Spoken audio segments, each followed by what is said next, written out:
Hello, everyone. Hello. Hello. Hi, everyone. We're just going to get started in a few. I know some people are making it from their last workshops today, so we'll give them a chance to get here. But in the interim, our colleagues here, our interpreters, would like to make an announcement before we start this session. Hello, everybody. You've probably already heard this announcement. If you need interpretation into Spanish, please get your headphones back there where my colleague Naomi is. Again, interpretation into Spanish.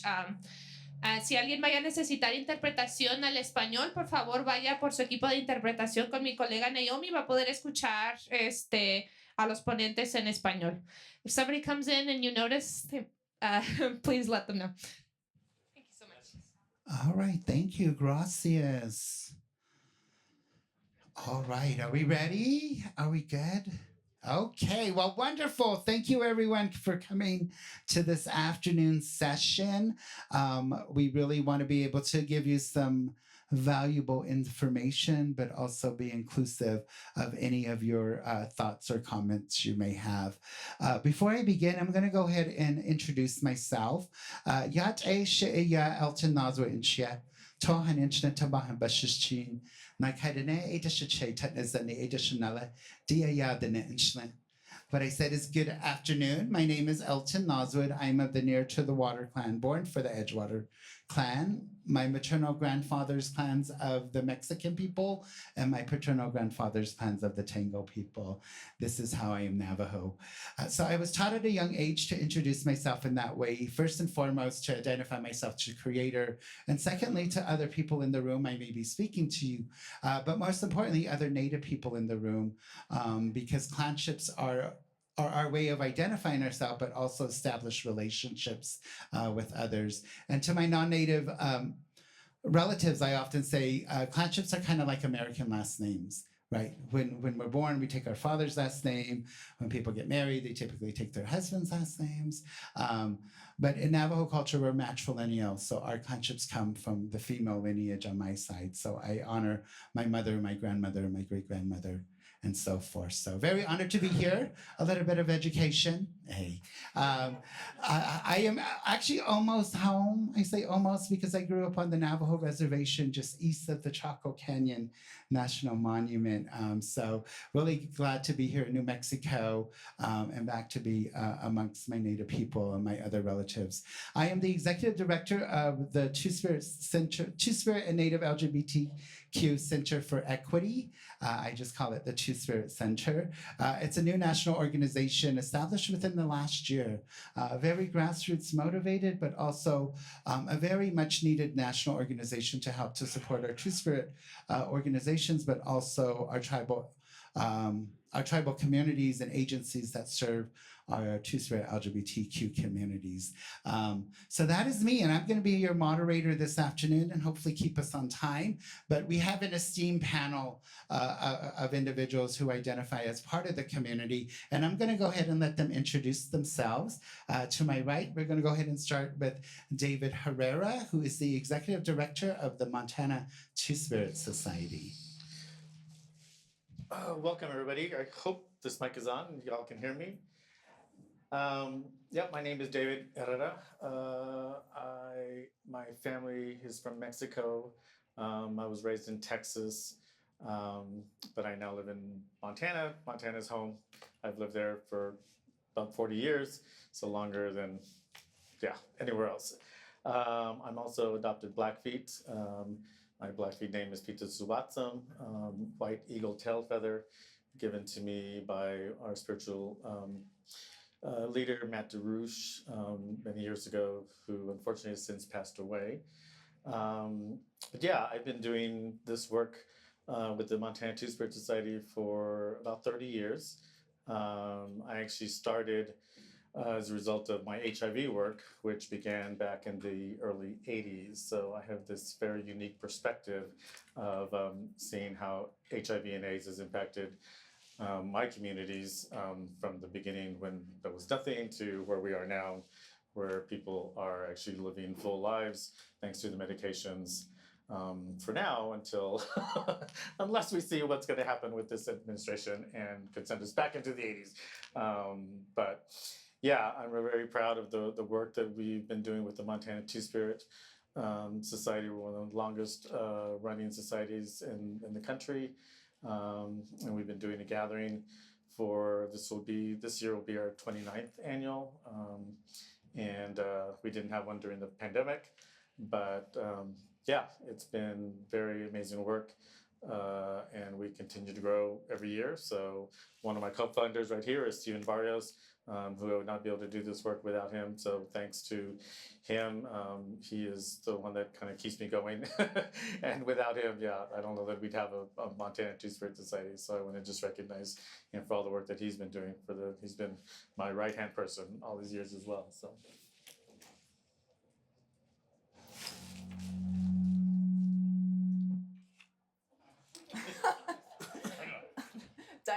My name is Alicia Musso. I'm the Vice President for the Oglala Sioux Tribe. We are a tribe in Southwest South Dakota. We have about 3.2 million acres and approximately 53,000 members. So that's my day job. And I'm happy to be here. I want to thank Lauren for creating the space for us, intentionally creating the space for us, so that we could share with you the things that we do in our communities. So thank you. Yat a she Stella Martin in a shek here on in Skletny Bushes Chin, touching a dashiche auto, oga a dashinala. I'm Dana. I'm originally from Gallup area, which is about 2 hours west of here.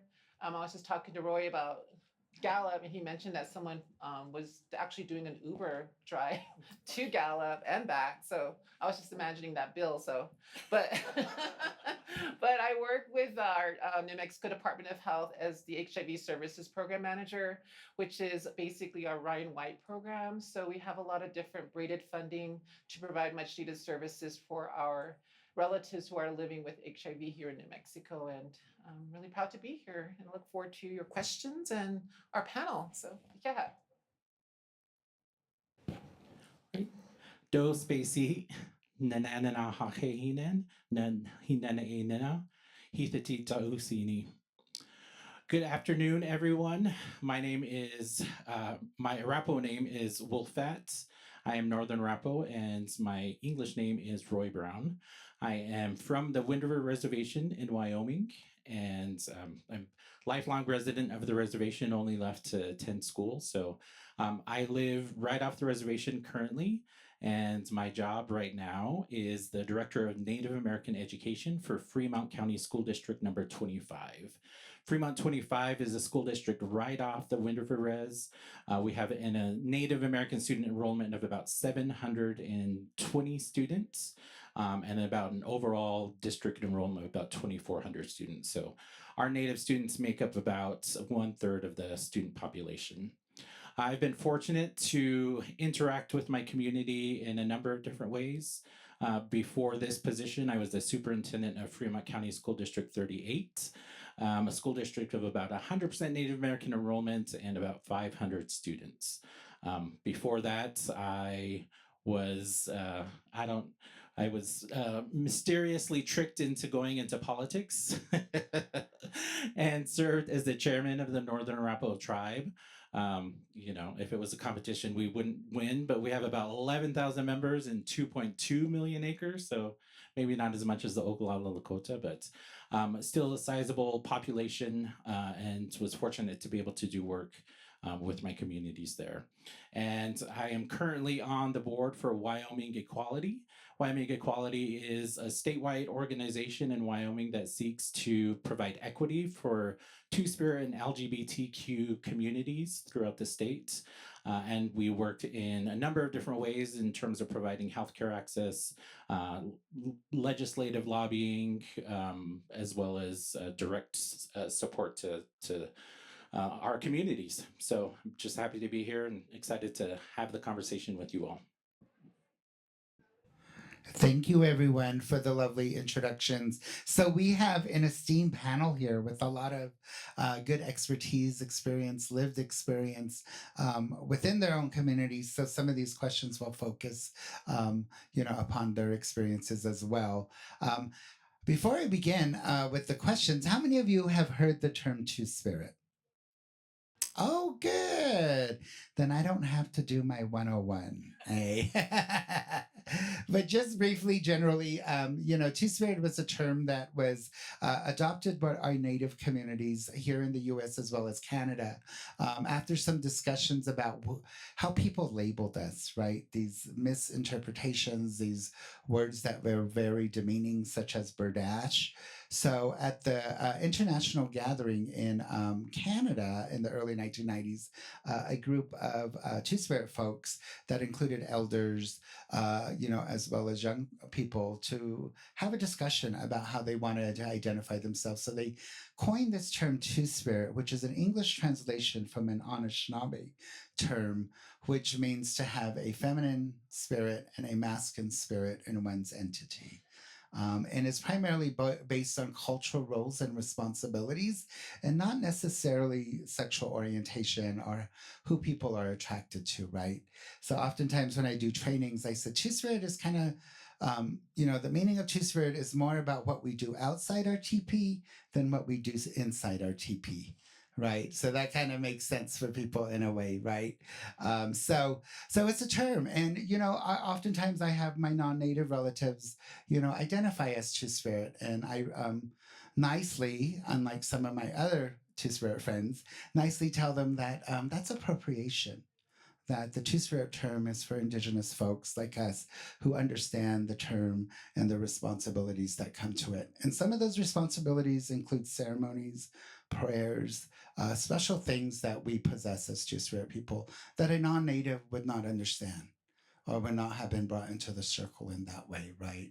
So I often tell that just as a preface. But yeah, and just currently, in this political climate, our communities have been directly attacked, particularly our transgender community. So there are some discussions, or there are a lot of discussions, I should say, within the Two-Spirit community on how we should respond, how we can respond to these executive orders, particularly the binary, right? Male, female. We're like, we didn't have that before colonization, and so don't put these labels on us in which we were not characterized to have, right? So we're responding in a good way. So some of this conversation will touch on some political aspects on that are affecting our community as well. Okay, and then we'll have time at the end of the panel discussion for some questions and answer. And Lauren has agreed to be our Vanna. So that would be great. So we'll have questions at the end. So my first questions is to my tribal leaders who are here. How does tribal sovereignty uniquely position tribal nations to protect and affirm the rights of Two-Spirit LGBTQ plus community members? So Alicia O'Roy. All right, Madam Vice President. At your behest, I'll answer first. So I think one of the really interesting dynamics within tribal communities is tribes have sovereign entities, right? And so despite what the state does, despite what a county or municipality does, and particularly despite generally what the federal government does, tribes get to make their own laws and be governed by them. And so that's the unique thing about tribal sovereignty when it comes to protecting Two-Spirits and LGBTQ communities, is that we're a part of the tribal community, right? And so we get to help our tribal leaders understand that we can use our tribal sovereignty to issue protections and rights to us. One of the things that I'm incredibly proud of in my term as chairman is that in our tribal handbooks and our tribal laws, we did not have protections for transgender people or gender identity, our gendered identity. And so we did have protections for people who identified as lesbian, gay, but we didn't have protections that extended to our trans relatives. And because we're a sovereign tribal nation, the Northern Arapaho adopted in their policies and their laws that we extend those protections in terms of discrimination from employment and from housing and from other forms of discrimination. We included our trans relatives in that. And that's something that Wyoming would never do. That's something that Fremont County would never do for the foreseeable future anyway. But we were able to do it because we're a sovereign nation. We control what happens on our lands, and we allow our rules and our policies and our laws to dictate how we protect our communities. And so that's something that tribes are uniquely positioned to do, despite what is happening in a particular state, which is, a very conservative state like Wyoming, in which Wind River Reservation is enclosed. We're able to make our own laws and protect our communities as we see fit.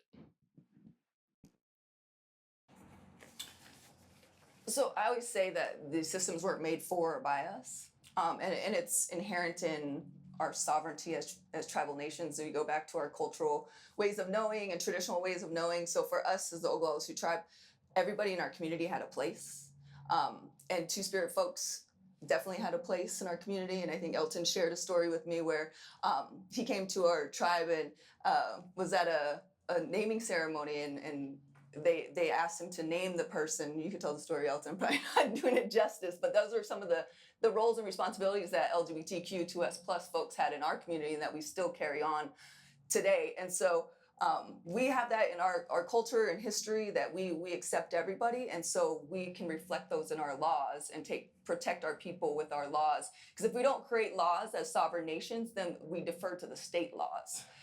So that's one thing we can do, is to create our own laws, and they may not, like Roy said, the state may never do it, the county may never do it, the city may never do it, but we can do it to protect our people. So we have gay marriage on our laws that was passed in 2019. We're one of a few tribes that has that on our books and our laws. So if you guys want to, if it goes away in the nation, come visit us. We'll make it a destination wedding for you. Hey, okay. I see you. We've also included LGBTQ2S+ in our hate crimes too on the res, and it's not in the state. So we've actually gone to the state to help our legislators try to push that at the state level. It was killed at the state level, but we do have those protections within our jurisdiction. So those are some of the things that we can do, and really it's by exercising our sovereignty, it's honoring our tradition and our cultures and who we are as Oglala people, for sure, for us. But we can all do that as tribes. We can all make our laws to protect our people, all of our people, and really recognize those traditional ways of knowing and those traditional roles and responsibilities that we all have to our community.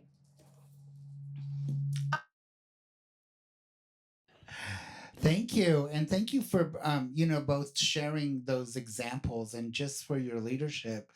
So those policies could move forward. I think there's less than a handful of tribes. We have 574 federally recognized tribes, and only a handful have protective laws for our community. And one of them being the Oglala Nation, having those specific laws that protect us. So there is a movement to educate our tribal leaders, our tribal councils, our tribal governments about the need for policies. So hopefully, this discussion, your support as tribal community members can move that forward. There is a great resource called the Tribal Equity Toolkit 3.0 that was produced out of the Lewis and Clark College, and I believe it's housed with another organization. But that is a great resource for those that are looking to work more effectively with our community. They do give examples of tribal policies in that toolkit. So we're hoping to either update that or be able to distribute that a little bit more. So thank you both for your, for the work that you're doing in your communities. This next question is for Stella and Alicia. Can you share examples of inclusive or affirming policies that tribal governments or agencies have implemented, such as pride recognitions or gender-affirming healthcare access? So in addition to laws, I mean, we can still celebrate, you know, and bring education to our communities. And so we had a group of interns in my office, and they pushed forward a resolution to make June Pride Month for the Pine Ridge Reservation. So every June is Pride Month now on the Pine Ridge Reservation, and we make sure it's not just passing those either. We have to follow through, right? We have to make sure those laws and resolutions come to life. So every June we have activities. So this Friday I'll be going home and we'll be doing Pride at the Powwow Grounds in Pine Ridge. So we have to follow through and make sure that we make those things come to life and bring that you know, that pride to our communities. And it's been so amazing. And my cousin Muffy Musso and her wife Felipa, they had a powwow in Rapid City this past weekend. And so it's really awesome to see the support come out for our community. And we have to have those events and those places for that support to come out too, right? So I just want to encourage people to make those spaces for people to come out and show their love for you, for us, because it's so important to know that we have people who love us and will go to bat for us. So that's something our communities can do as well. So I'm Danan. I forgot to disclose that I'm trans, and that's why I'm sitting on this panel. I'm not just sitting here for no reason. And my day job is working for Department of Health, but a lot of my background is in community advocacy, community organizing. I worked a lot with our local and rural Diné, Acoma, Zuni, Jicarilla, indigenous populations in far northwest New Mexico. We created a lot of LGBTQ focused programming. We created well, actually Maddie created the summer gathering, which was our native version of Pride. And she started that at Navajo AIDS Network, which was the only native led nonprofit on indigenous lands that catered to our individuals who lived with HIV and offered HIV prevention services. So in that space, we offered workshops too, offering space and time for our Native trans women and our Native gay men to talk about the real issues that we're facing day in and day out, and developing resources and better coping mechanisms, aside from just excessive sex and alcoholism, a lot of things that we face in rural spaces, especially in our own homeland. So we created a different venue and avenue for betterment for our people at home. So that's where I come from, and I am a product of Navajo AIDS Network, and I'm very proud of that. Unfortunately, that went under because of funding issues too. So this is, I think, a perfect environment for our philanthropists to really prize and hold close those institutions that might be small, but they're mighty at home.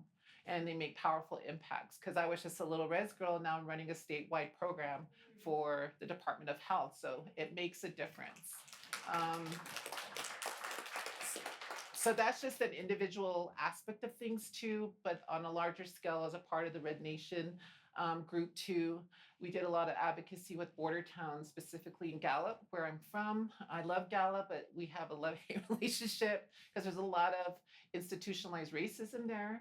A lot of homophobia, and then might not be as prevalent and as loud, but it is there. We've never had any type of Native leadership in the city of Gallup, and that needs to change. And we have to analyze why that's occurring. And most of those leadership roles are held by people who own land in Gallup, who are not Native, who own businesses, and actually take from indigenous pockets and take indigenous lives too, in part with alcohol distribution. And at one point we had a lot of exposure deaths due to the harsh winters out in Gallup too. So that was one of the reasons why I got involved with Red Nations, because I was tired of their shit. So yeah, so it starts from the heart, and home is where, you know, everything matters. And I just talked and reconnected to someone today who was like, you should run for office. And I'm like, maybe. So, you know, power is impactful, and being around like-minded individuals is really inspiring. But yeah, so there's a lot of things that I think our tribes are open to, but could do better with. Our Navajo Nation does not have any anti-discriminatory laws protecting our Native LGBTQ individuals who live on the reservation. So if I should happen to experience a hate crime, I have no protections on Navajo land for myself. So attempts have been made to make those laws, but nothing really came of it. So it's also challenging our own tribal leaderships as to why they're instilling and maintaining these old ways of thinking when we should be returning to our traditional values of respecting all our people. So it's continual work, but as long as we maintain our visibility, I think that's the most important part.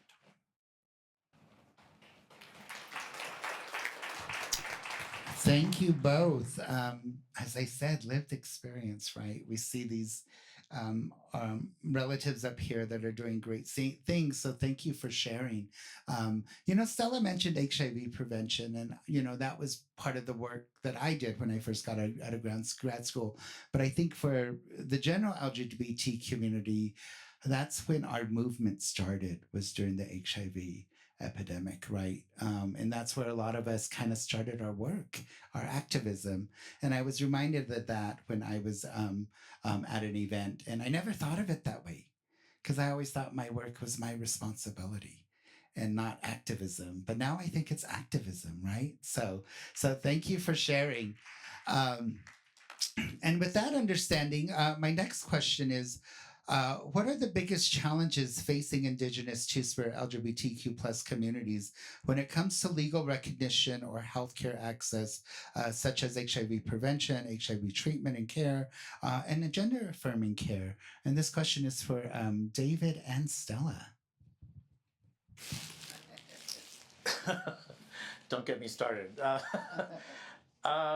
Yeah, I mean, the challenges right now that we're facing are incredible. And in a state like Montana,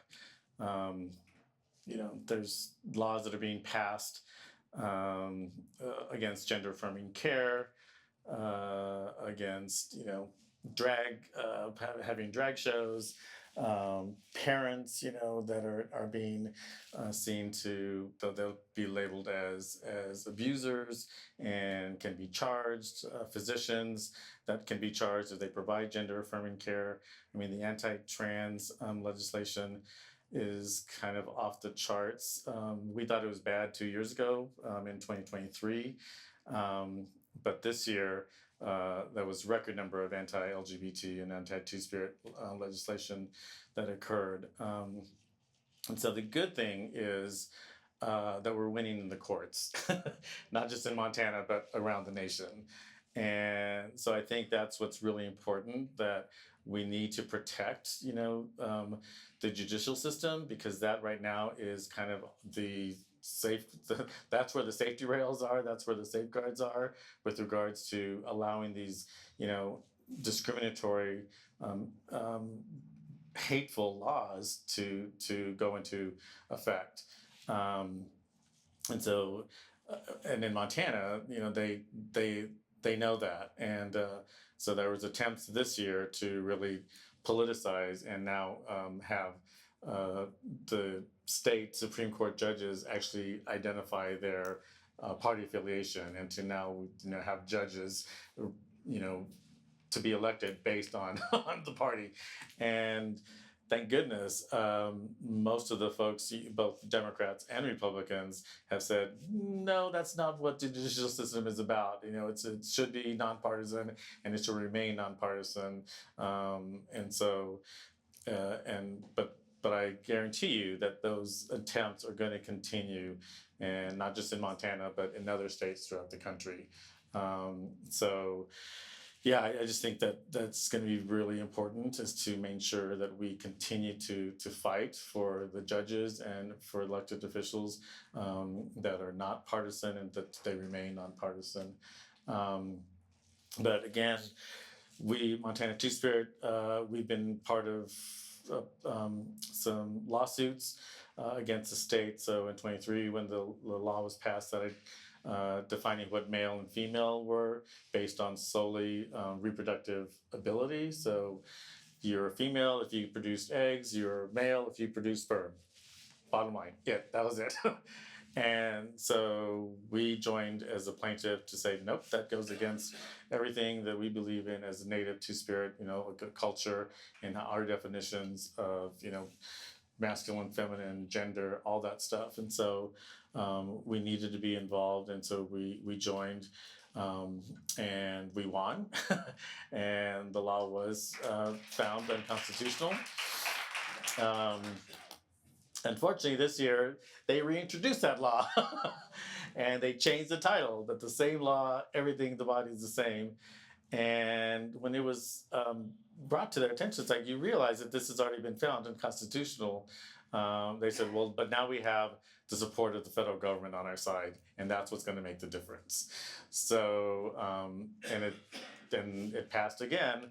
So we will be again a plaintiff again on SB 437 this year, but we're hoping that because it's already been ruled unconstitutional, that the court will rule very quickly, for it not to go into effect.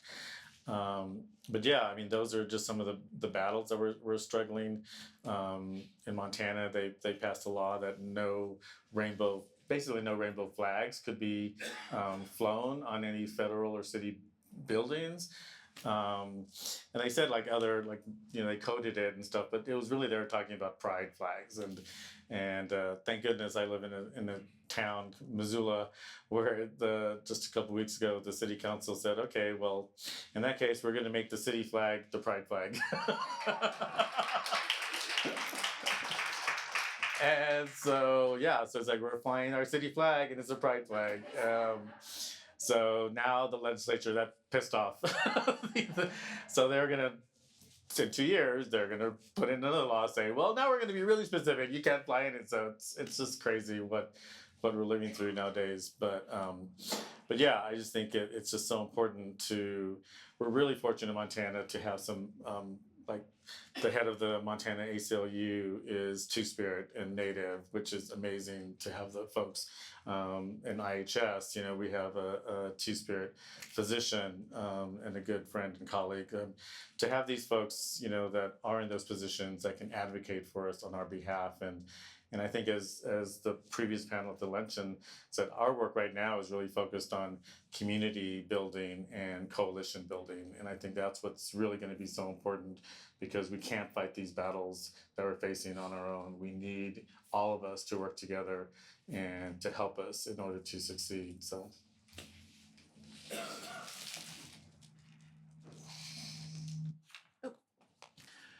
Oh gosh, I made a whole list of crap that our communities are facing, but I think David touched on a lot of them. But like just to focus on our trans communities, we are always hit first, and that's just the norm for our community. And I know from just discussions with my other Indigenous sisters, this isn't going to be the first and last fight that we're going to have to face. We're always at the forefront of every movement because we got thick skin. And the power, I think, between our sisterhood too is being able to acknowledge and have spaces to share and talk about these issues and how they affect us personally, but how they affect our own communities, and how are we going to strategize and do things a little bit better and more proactively. And I think Elton and the Two-Spirit Center for starting these roundtables too. So I was able to facilitate the first one for our trans community. And there was a lot of talk, and I'm glad to hear that they want to have another one and host another one, because this is much needed space to allow people to be heard, to be seen, and to be let know that they're going to be okay. The tactic of this administration is to create chaos, and we have to make sense of everything they're throwing at us, especially in those first few months. Even I was thrown off guard and I was just completely lost, but I'm really glad that there's smarter people out there keeping track of legislation, keeping track of all of these anti-trans bills that have been introduced on a national level. At the state level, I believe there's almost like 1,000 bills that have been introduced at state, local governments at 49 states that were anti-trans. And it's hitting markers on bathroom protection bills, the flag issue, school issues in regards to book banning, and just the most silliest and mundane things. And it's all related to gender identity. And so I'm really thankful, as David noted, and I've never said this before, but I'm really thankful for lawyers now. They're doing a lot, and especially our LGBTQ lawyers and judicial protectors out there really protecting and standing up for us and maintaining our rights and our responsibilities to move forward as good, whole people.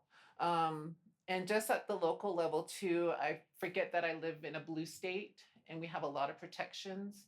So hearing other national voices and their experiences living in red states or places that they're being deliberately attacked is a deep reminder that nothing is forever. Things can change. Like look what they did with Roe versus Wade. We could have a lot of things taken away from us just from their ridiculousness. So it's just maintaining our knowledge of what's going on and try to stay on top of it. So hopefully I become one of those beacons that offers some education or some insight on what's going on a national level. I'm also a part of the board for the National Area of State and Territorial AIDS Directors, which is NASDAD. And a lot of the public health systems are being affected too. And public health works for everyone, especially for those who are very underserved, our people of color. So CDC is being attacked now with the Division of HIV Prevention Services. The American Care Act is being attacked now to withdraw preventive services and screening efforts, such as PrEP access, cancer screening. They're very important things that keep us healthy. So it's really important for agencies like NASDAQ to continue the fight. And they're on the Hill every day talking to legislators to make sure that they don't lose sight of what the public health system really does on the grounds and on boots on the ground level here in our communities, especially rural communities. So those are the main, I think, entities to take away is it affects everyone, even if it's on a high level. Okay, thank you, Stella, and thank you, David. The varied, responses you had to the question, really brings up a lot of these issues and challenges that our community faces, right? And the different populations that we even have in our own communities, right? We have the L, the G, the B, the T, the Q, and bringing everyone together can oftentimes be challenging. So thank you for that. And then also the center is going to be developing our own Two-Spirit flag. So hopefully we'll unveil that next June 2026, because the one we have right now with the two feathers is clip art. So some of our community members did some history and found out the flag that represents us is clip art. So we are taking the lead in our own communities to develop our own, representation. So the word will be out there. So hopefully next year we'll unveil that during Pride Month. We want to leave some time for questions from you all, because I can see in your eyes you want to know if I'm single or not. I'm just kidding. See, he's leaving. We were going to find you a man. So, I'm next in line. Hey, just kidding, joking. But I'm going to have one final question that I'd like each panelist to answer, and then we'll open it up for questions and answers, okay? So the final question actually is, in what way can philanthropy better support Indigenous-led efforts focus on Two-Spirit LGBTQ plus leadership, organizing, and healing? We have a room full of relatives here, so this is our time to make an impact with some advice for them. So if whoever would like to take the question first. Oh. You turn off? Okay. I think what, like I said, was already mentioned on the plenary panel today, I think is just so important. I think we all know that this work that we're doing is incredibly hard. It's challenging, it is exhausting, and yet, we continue to do it. I've been doing this work since the mid-'80s because of HIV and AIDS. I got involved and there was no way I could not be involved.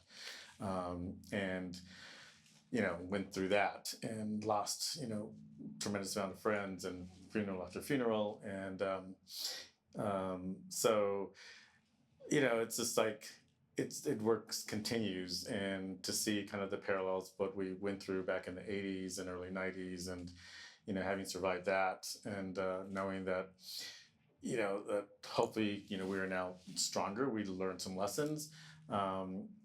I don't know that it prepared us really for what we're dealing with now, as far as the anti-science, the incredible escalation of racism that we're seeing now, anti-immigration, the dehumanization that is occurring, with not only undocumented folks or people that are immigrants, but pretty much any person that's brown or black, not to mention gender diverse.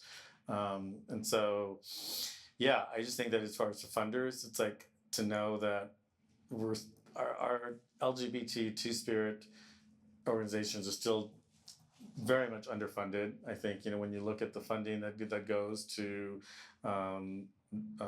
non-native organizations, it's so much higher than Native and Two-Spirit LGBT groups, and so I think that needs to really be increased, and that we're the ones that are being attacked and having to face the challenges that we're facing. And the other thing is that we need to be looking at long-term strategies, because this work we're not going to find solutions overnight. If anything's taught us, this work was going to continue, and so that funding needs to be continued. So oh, we'll fund you for 1 year. It's like, no, we're not interested in one-night stands. We were interested in a relationship. So to develop those, relationships, that are going to be multi-year funding sources, because this work we're talking about is multi-year. Hearing this 50-year plan is like, oh my God, that's the first time I'd ever heard a 50-year plan. It's like, yeah, I think it makes sense to start talking those terms, 5 year, 10 years, 20 years, because we're going to still be doing this work. And along those lines, we need to bring our youth up and do the succession planning that is so important, because I'm 62 years old, so I don't think I'm going to be here in 50 years, but I hope that the work that we're doing will continue during that time. And I think, so that's where our youth is so important, to make sure that we do that work with our youth. We build those leaders and give them the skills for them to continue the work that we're now doing. So I'm a firm believer also in if you build it, they will come. And we can build it on many food sales and Indian taco sales, and we have in our communities, right? But that gets tiring. But I always said I'm never going to do an Indian taco sale again after this one effort we had. But yeah, like I said previously, we could pass these laws, we could pass these resolutions in support of our LGBTQ2S+ community within our jurisdiction, but we have to follow through on them. And we have, with the limited funds we have, but the more funds we get, we can demonstrate what that can look like for other tribes too, and show that, it's something that we need to do, is celebrate all of our community, especially our LGBTQ2S+, because they're in all of our families, they're in all of our communities, they're not going anywhere, we're not going anywhere. We're still gonna be, participating in our communities, participating at large. And so I think if philanthropy can fund those things in tribal communities, and other tribal communities can also follow suit and see that it's a good thing. I've seen a couple tribes this year pass resolutions for making June Pride Month for their tribe too. So kudos to them. But like Ellen said, there's only a handful, right, that have those protections. So I think just that funding that education, funding the celebration of us is something that, it can keep our traditions alive, and it can keep our nations thriving to all of us together. So I think that's how philanthropy can help. I think right now is with philanthropy, you guys are so important for the work that's going to continue moving us forward in a more healthy and better direction. Because with I know our tribes depend a lot on federal fundings too. Like the Nation does rely a lot on federal funds.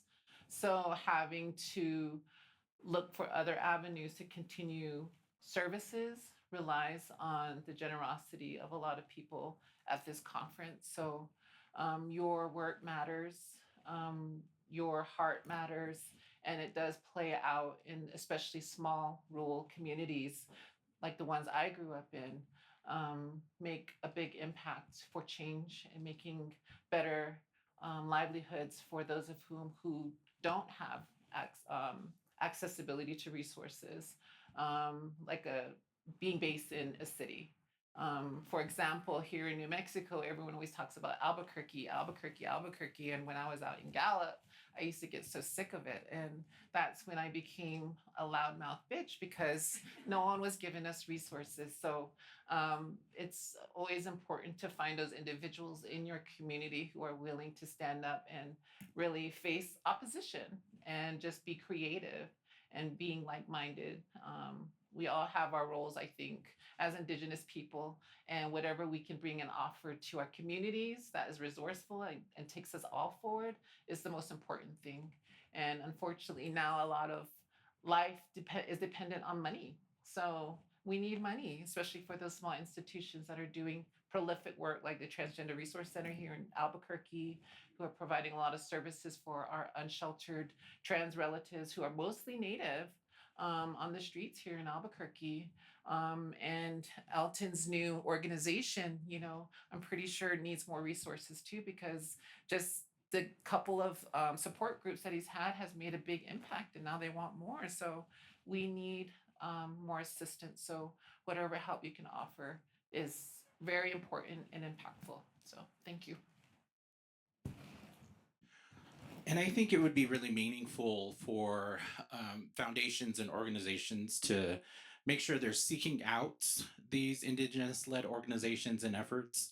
I think a lot of us come from organizations or have been a part of groups that don't know what the rules are, don't know the bureaucracies, don't know how to access these funds to be able to support our efforts.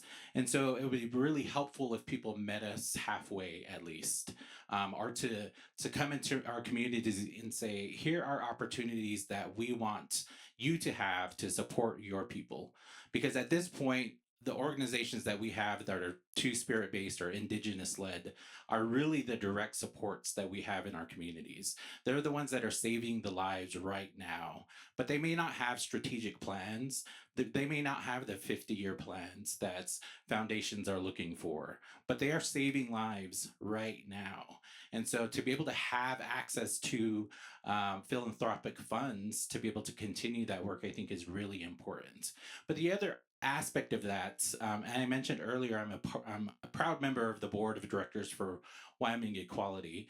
And the reason I'm on the board isn't because I had a lot of activism experience. It's because they specifically sought out someone to sit on the board that was from the Wind River Reservation in Wyoming. They specifically sought out some representation that was Indigenous, that represented Two-Spirits, and that could bring that voice to the entire statewide organization. They didn't receive extra money for that, although I think they should.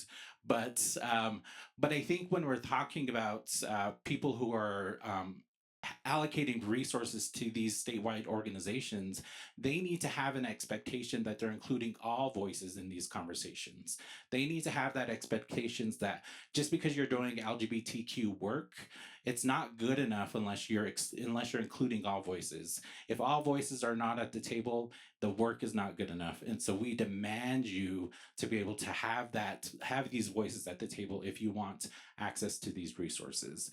And so I think foundations need to have a shift in that, in terms of making sure who's at the table as maybe a condition or an expectation of the resources that they have access to.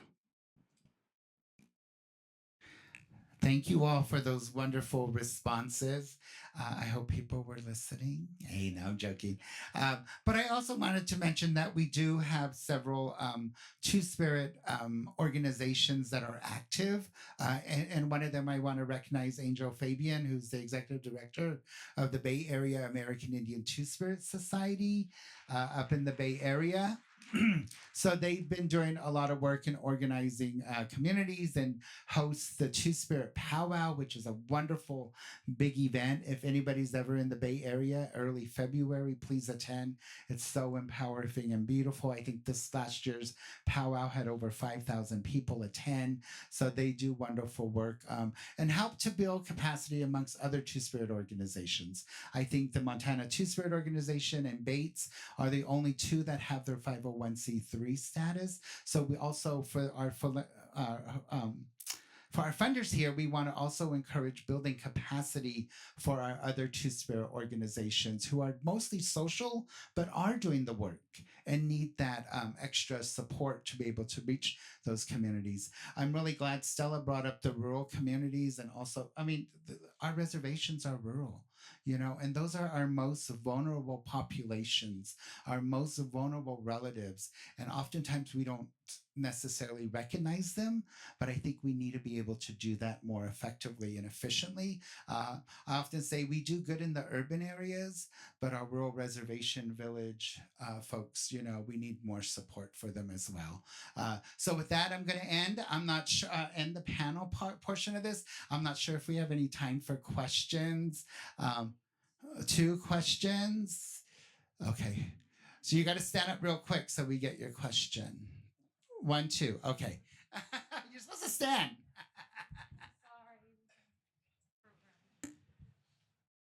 Padiush Nidale Angel Constantino Fabian Vera Nidale Tlawis Papalot. Hello relatives, I'm Angel or Tlawis. He use he, she, they pronouns. And like Elton mentioned, you know, we're so fortunate to be part of a deep connection of Two-Spirit societies throughout the US and rely on one another, and Canada, actually. And Canada is doing some amazing, amazing work. You know, the communities that we work with in urban settings, especially in San Francisco Bay Area, you know, they're federally state recognized folks, they're unrecognized folks, and they're detribalized folks, and folks that are trying to come reconnect to their indigenous indigeneity. And so it complicates, you know, the work and makes it necessary to be expansive. And I would echo again, you know, there's only a couple of us, you know, who have paid staff to run an organization. Most of the other societies are volunteer based. We were, for 23 years, we were volunteer run. It's only in the last 2 years that we've had enough resources to be able to have one full-time staff and 2 part-time staff. So under-resourcing is such an issue, not only I can only imagine in rural communities, but also in urban areas as well. So thank you. Thank you for the work that you do. Does anybody want to comment on that, or we go to a question? No? Okay. Who was the next? Okay.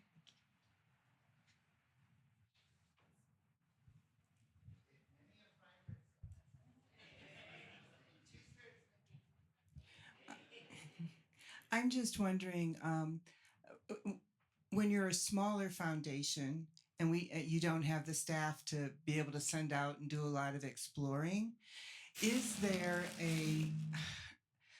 I don't know, some type of a directory, or, you know, that your organizations between the states or between the, you know, the reservations or whatever, that there's a place to be able to look up and be able to do that? Because we are a volunteer board and we don't have the staff, and so I spend hours trying to figure out how to find people.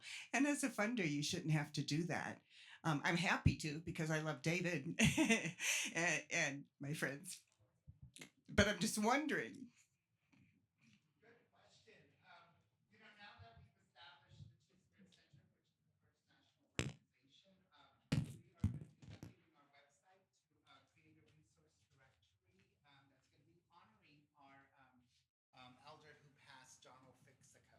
So it'll be our Dono Fixico Virtual Library, where we'll be able to have updated information with active Two-Spirit societies, as well as, the Tribal Equity Toolkit. So we want to make it more virtual.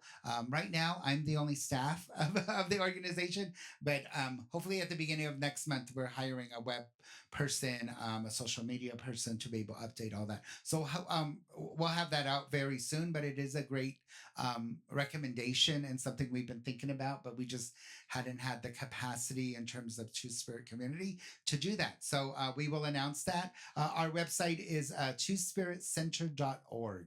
Just one word, twospiritcenter.org. And another thing we want to add on that space is a calendar. So national organizations can put up their events. As Vice President Musu, Masu mentioned that a lot of tribes this month have a lot of activities going on, which is just amazing to see on social media. So at some point, we want to be a collective space so people can access all this information as well. So thank you for that question, and we'll have that soon, hopefully by the end of summer. Yeah, that'd be great. And I believe that's it for the questions. Thank you all. Yeah. Thank you for being good relatives. And we'll be around if people want to kind of chat with us, and have more questions. So thank you again. Thank you, Lauren. Continue with the rest of the day. Yeah.